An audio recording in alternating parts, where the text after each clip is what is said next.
जय जगन्नाथ फ्रेंड्स आज एक न्यू ब्लॉग को आपण मन स्वागत जनाऊँ। आशा कर समस्ते बहुत भले थे। मुझे बहुत भल अच्छी। खरा तो बहुत बढ़ी जाइए, गरम बहुत होची।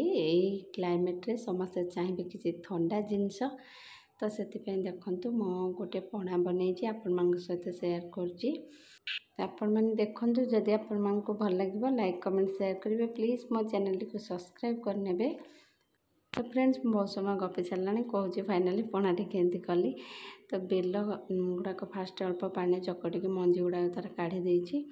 तापर से जहाँ भी आम घर फल था कदली नड़िया सेव बेदेना अंगूर सबको टिके काटिक रखीदे। नड़िया को गोर देती।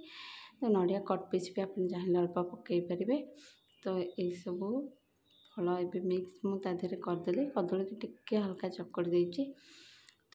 तो अनेक लोग ये पणारे दही दे था कि किसी लोग ए पानी ऐड करके बन था। आ किसी लोग क्षीर दे के बन था। तो मु क्षीर दे के बन क्षीर देती से किसी पानी दे देती। तो दही जो मैंने भल पाती निहत भल लगे दही देले। खरा दिन दही देले भी भल लगे। तो मु क्षीर दे देती से किसी पानी दे देती। इधर छेची रखी अदा गोलमरीच गुजराती से सबको ऐड करदेली।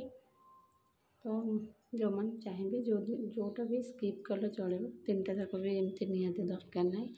तो तीन टा जाक पकड़े भल टेस्ट हम। तो से सब पकई आ बाकी तक फल जहाँ थी सब मिसईदेली। तो ये छेना पकड़े तो बहुत भल होता ना। कि मुझे 10टा बेले ही बनाऊली। तो छेना तो मिलबनी सन्ध्या टाइम मिल। तो जहाँ जी थी घर से सब जिनस को लेकिन मुझे बनई। तापर ए मुझे चीनी ऐड कर देती। गुड़ पकड़े बहुत भल जो मन डायबिटीज तो से गुड़ पकड़ पीवा बेटर।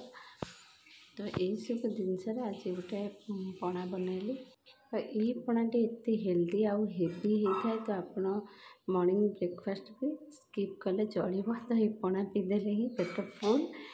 तो सहित मुझे किसी चीनी ऐड करदेली। तो चीनी आपण पकई पारती कि जो मन को डायबिटीज अच्छी तो से चाहिए गुड़ पकई पीले माने बेटर चीनी पकईवा अपेक्षा।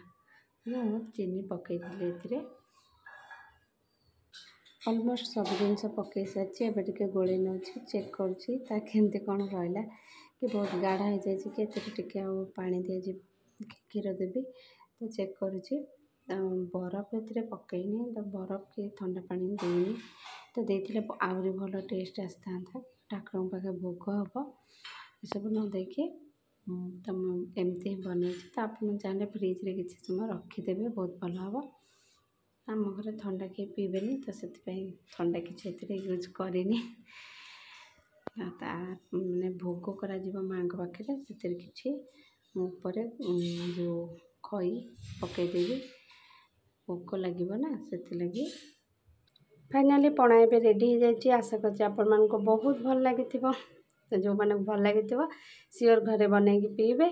तो समस्ते सुस्थ रुहतु खुशी रुहतु। मो चैनल को सब्सक्राइब करूँ। बहुत सारा भल पाइबा दिंतु। निहाती दरकार ना खरा को बाहरतु ना। तो आज ब्लॉग टी एंड कर आसंता काली एक नुआ ब्लॉग रे देखा। जय जगन्नाथ।